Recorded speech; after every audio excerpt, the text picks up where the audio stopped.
In this video I am gonna show you how to apply header only on first page. Now let's start. So here I will use this as a header cut, and then double click here on the top, double click and the paste, copy B, paste. Now close header and footer, so you can find the next page also. Now I will show you how to use only front page. So now this is double click here and then cut.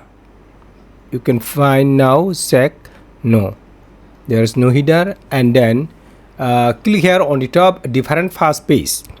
Click here different first page. Click and then now paste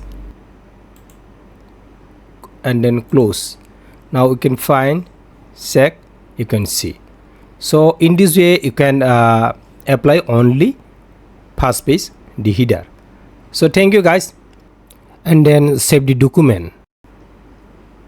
In this way you can apply. Thank you for watching, and if you like this video, give a thumbs up and do subscribe for more videos.